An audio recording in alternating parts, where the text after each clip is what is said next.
नमस्कार दर्शक बंधु मो सिंदूरर अधिकार सीरियल आपण मैंने आज अध्याय देखिया पाइबे। महल भितर जेतेबेले अंबिका आउ नताशा आदि शॉपिंग करने को जाइछंती से टाइम रे अंबिका जोर से चलिकी आसुचंती आउ आदिंग देहरे धक्का हो जाउछंती। से टाइम रे अंबिका बहुत जोर डरी जाउछंती आउ से जेतेबेले आखि खोलिकी देखुछंती तांको सामने आदि छिड़ा होइछंती।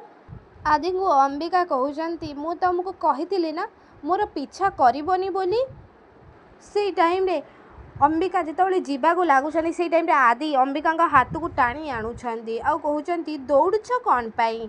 एमिति कहला बेले अंबिका आदि को कहउछंती व्हाट इज दिस मिस्टर दास।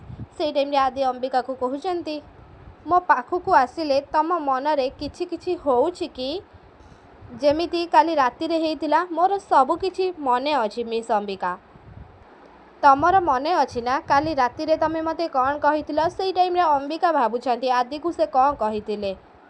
हाँ आदि मु ही तम मुक्ति।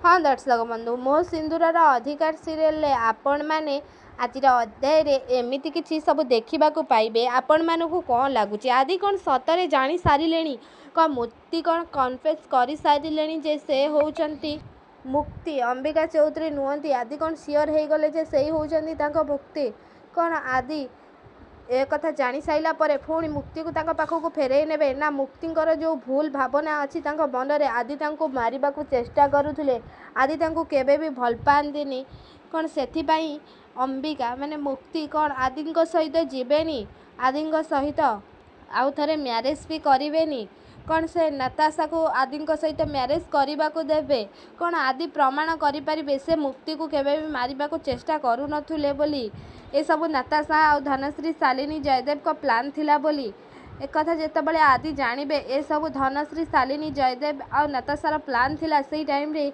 आदि सेमानक अवस्था कौन करिवे विशेष करके नताशा अवस्था आदि कौन करिवे आदि कौन नताशा को जेल को पठे देबे ना धक्का मारिकी से घर बाहर करदेबे आमको कमेंट बॉक्स में निश्चित भाव में जनातु आउ ता पूर्व आपण मानकु जदि आम भिडियोटी भल लगी ताहेले लाइक शेयर कमेंट करने को जमारू भी भूलिबेनी आउ पाखरे आस्तुबा बेल आइकन को मध्य दबाई दियंतु आउ आपण मानकु मो सिंदूरर अधिकार सीरियल टी केमिति लागे आउ आदि मुक्ति एकाठी हो जातु बोली को माने चाहुचंती आमको कमेंट बॉक्स माध्यम निश्चित भाव में जनातु।